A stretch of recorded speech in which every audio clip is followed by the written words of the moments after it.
Hello everyone, today I'll be demonstrating 5 pins. First one is going to be Kesa-gatame, followed by yoko-shiho, kami-shiho, tate-shiho, and kata-gatame.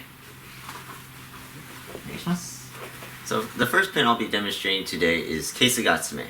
So to start with this pin, you're going to sit up next to your opponent with your back to their chest here, as close as you can, tight to them.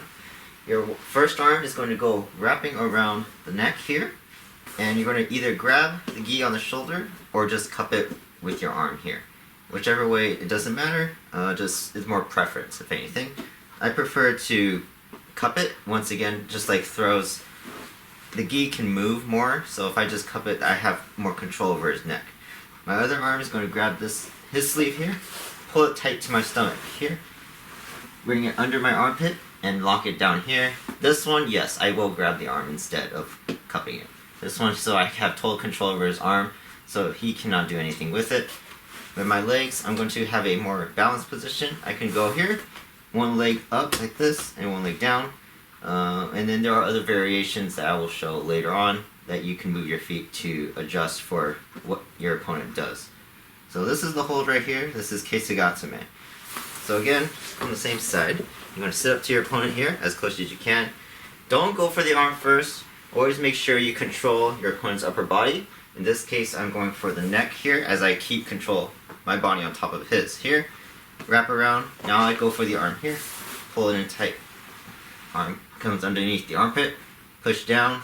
Grab the gi like this here. And this is it. Make sure your feet are in a balanced position. If my feet are like this, then I'm off balance and I have no control. Right here. And then I also don't want to be leaning too far back. I also don't want to be leaning too far forward.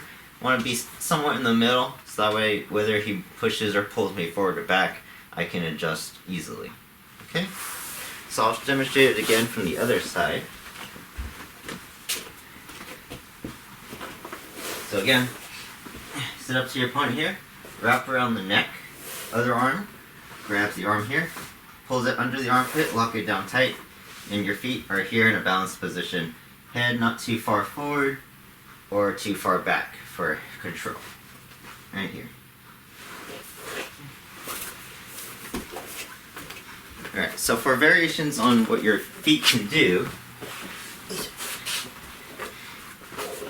so some people like to go more of a stretched out position like this. This way, if your opponent starts to move in a circle, left or right, you can move accordingly more easily. I prefer to bring this leg closer underneath the shoulder. Makes it harder for him to bridge or escape in general, just using his shoulders, his head. I feel like this gives me more control over his upper body and his shoulder. My other leg is again in this nice balanced position. Some people like to go up high this way with their legs spread. It all is more preferable to how you like to fight, how do you like to control your opponent. For me, like I said, I prefer to have this arm underneath the shoulder. Gives me more control over his upper body.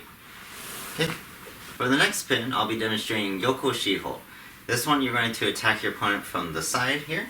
Again, like all the pins, I'm going to have to control his upper body first. I'm going to wrap my arm around his neck here. And again, you can grab the gi if you want, or you can just hook it like this. I prefer to hook it. The other arm is going to go over the first, underneath the far leg, and you're going to grab the pant leg, or you can just cup it again. Right? Your chest is now going to be on top of his chest. Try not to go too low onto his stomach or too high. You have to be in a centered position, which is chest to chest here. Again, like this here. And I'm going to get my legs spread out here and on my toes. If I go too far backwards, not on his chest, then I'm not on top of his body for control.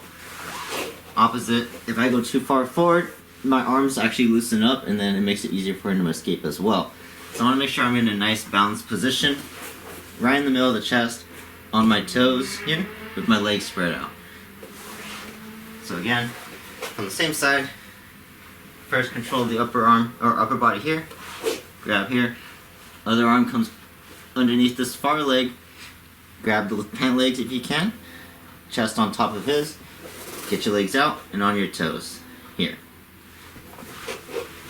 Okay, so I'll demonstrate again for the other side so you guys can see what it looks like from the back. So again, control the head first.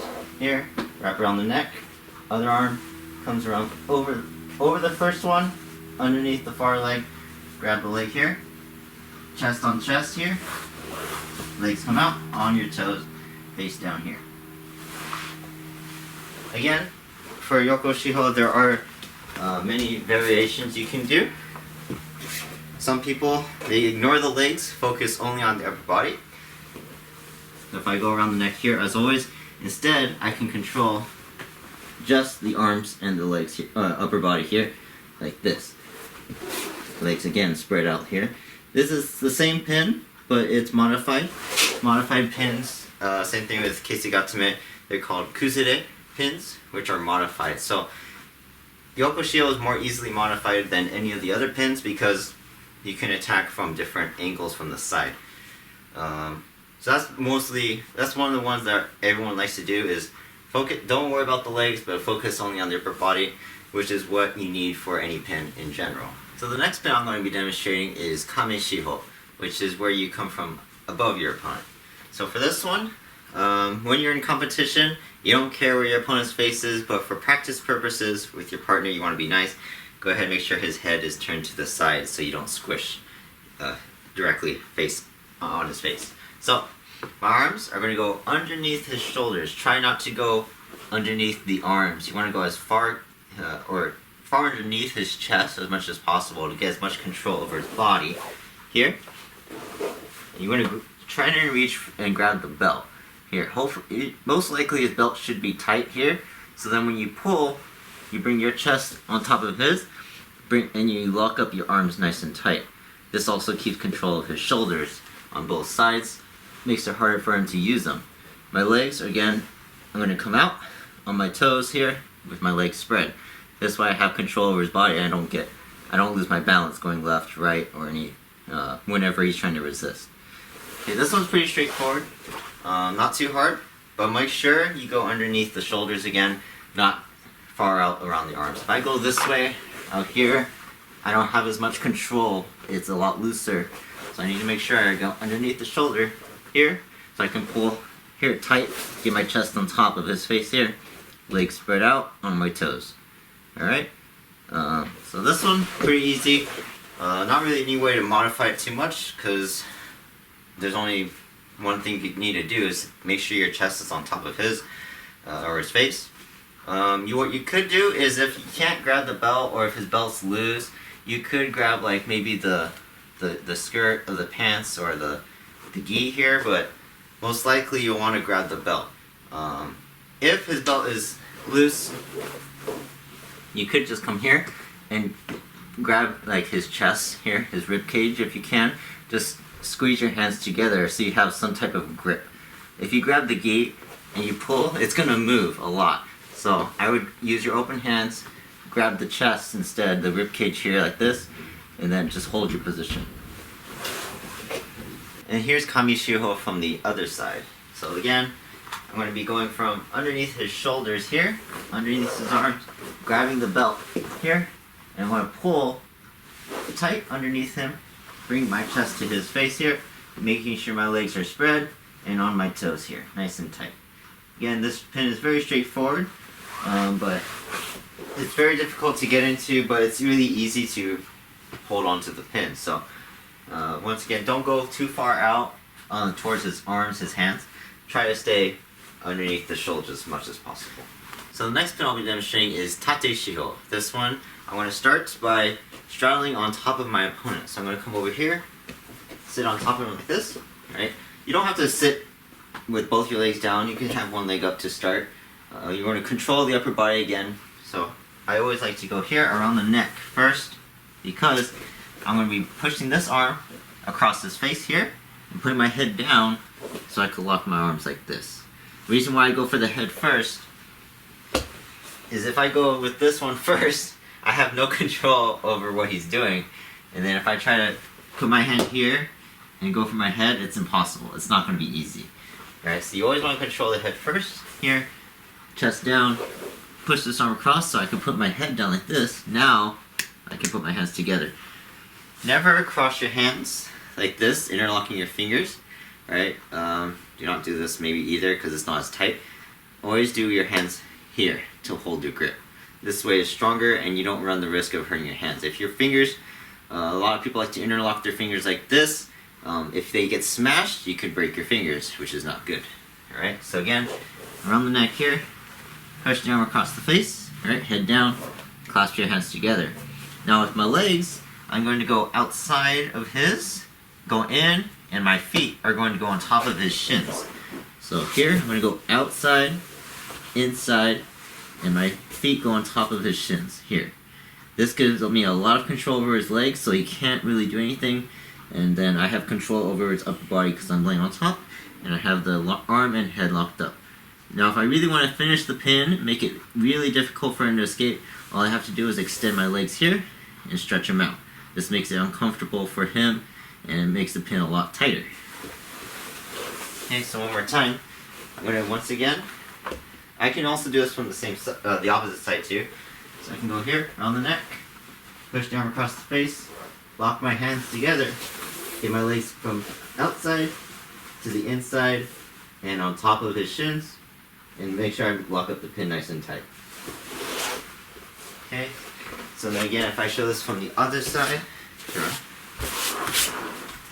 from this side here, again, I'm going to straddle my opponent, lock up one around the neck first, push the arm across, head down here, so his arm can't move back, clasp my hands together, sit on top, legs come in, out from the outside, in, and on top of his shins here, extend my legs to make the pin tight, and I make sure I hold it down here. The last pin I'll be showing today is kata-gatame.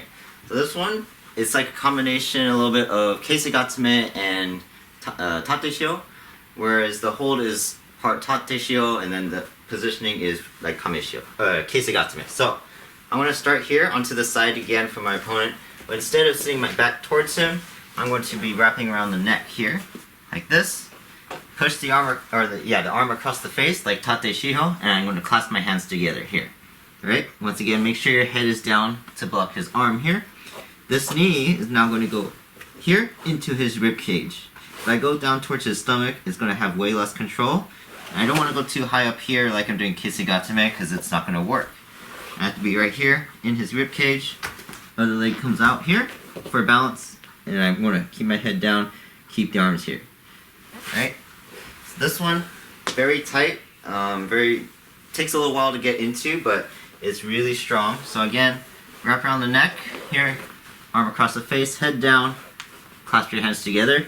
That knee should almost start in the chest if you can here. Bring your other leg out to the side, on your toes, head down, and hold the arms tight. Okay, again I'm going to show it from the other side here, so you can do this on both sides. Okay, so once again, wrap around the neck here, arm comes across, head down, clasp your hands together, get that knee into the chest area, and the other leg comes out to the side. You don't want to leave it back here. Now I have nothing to keep me from rolling this way. I need to make sure I have balance here, and I hold the pin nice and tight. Okay, go ahead and rotate the other way. So one more time, I'm going to show kind of from this back side so you guys can see where my legs go.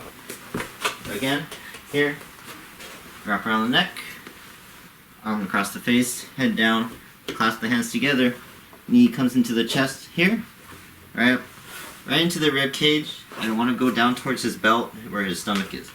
Up here, leg comes out, off to the side, head down, and my toe, I'm always on my toes with my feet. If I'm flat, I have no control. I can't even get this leg out here. So I need to make sure I'm on my toes so I'm able to move around or control my opponent easily here. So those are 5 common pins in judo: Kesa-gatame, yoko-shiho, kami-shiho, tate-shiho, and kata-gatame. Each one holds the opponent down a little bit differently, but each one is very effective in its own way. Alright, I'd like to thank you guys for watching this video. I also like to thank my brother for being, again, another great uke partner for me doing these videos. And I'll see you guys in the next one. I got no.